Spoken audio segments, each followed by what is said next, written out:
Clara et Aneta, très jeunes, travaillaient dans une entreprise commerciale dans une ville allemande, Allemagne. Ils n'étaient pas liés par une profonde amitié, mais par une simple courtoisie.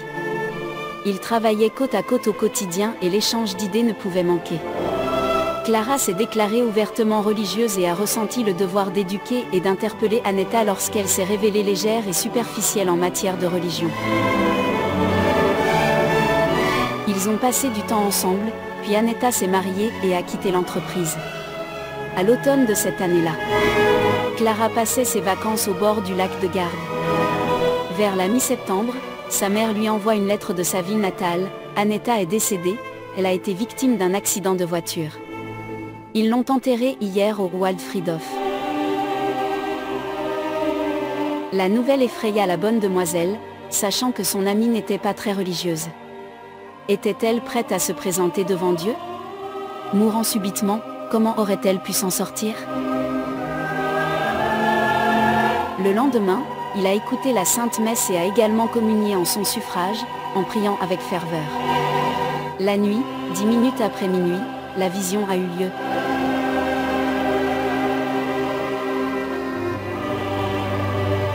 Clara, ne prie pas pour moi. Je suis damnée. Si je te le raconte et que je t'en parle longuement, ne pense pas que cela se fasse au nom de l'amitié. On n'aime plus personne ici, je le fais comme si j'étais forcée, je le fais comme une partie de cette puissance qui veut toujours le mal et fait le bien. En vérité, j'aimerais vous voir, vous aussi, arriver à cet état où j'ai maintenant jeté l'ancre pour toujours. Ne soyez pas ennuyés par cette intention. Ici, nous pensons tous comme ça. Notre volonté est pétrifiée dans le mal, dans ce que vous appelez le mal. Même lorsque nous faisons quelque chose de bien, comme je vous ouvre maintenant les yeux sur l'enfer, cela n'arrive pas avec de bonnes intentions. Vous souvenez-vous encore qu'il y a 4 ans, nous nous sommes rencontrés dans une ville d'Allemagne, vous aviez alors 23 ans et vous y étiez déjà depuis 6 mois lorsque je suis arrivée. Vous m'avez tiré d'affaire, en tant que débutant, vous m'avez donné de bonnes indications. Mais que signifie « bien » ? J'ai loué votre amour du prochain. Ridicule. Votre aide est venue d'une pure coquetterie, comme je l'avais déjà soupçonné à l'époque. Nous ne savons rien de bon ici. En aucun. Vous connaissez l'époque de ma jeunesse.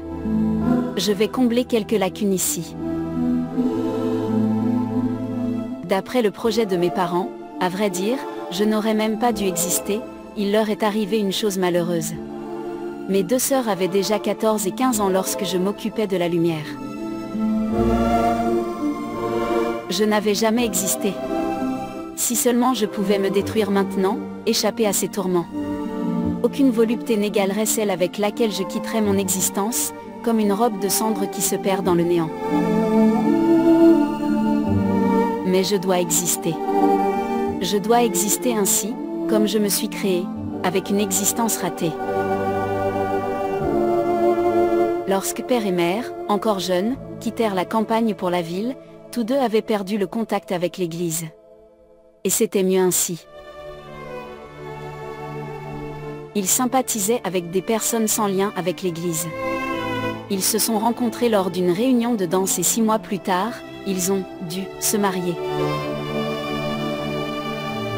Pendant la cérémonie de mariage, il leur restait tellement d'eau bénite que leur mère allait à l'église pour la messe dominicale plusieurs fois par an. Il ne m'a jamais appris à vraiment prier. Il s'épuisait dans les soins quotidiens de la vie, même si notre situation n'était pas difficile. Des mots comme messe, instruction religieuse, église, je dis avec une répugnance intérieure sans pareille. J'abhorre tout cela, tout comme je déteste ceux qui vont à l'église et tous les hommes et toutes choses en général.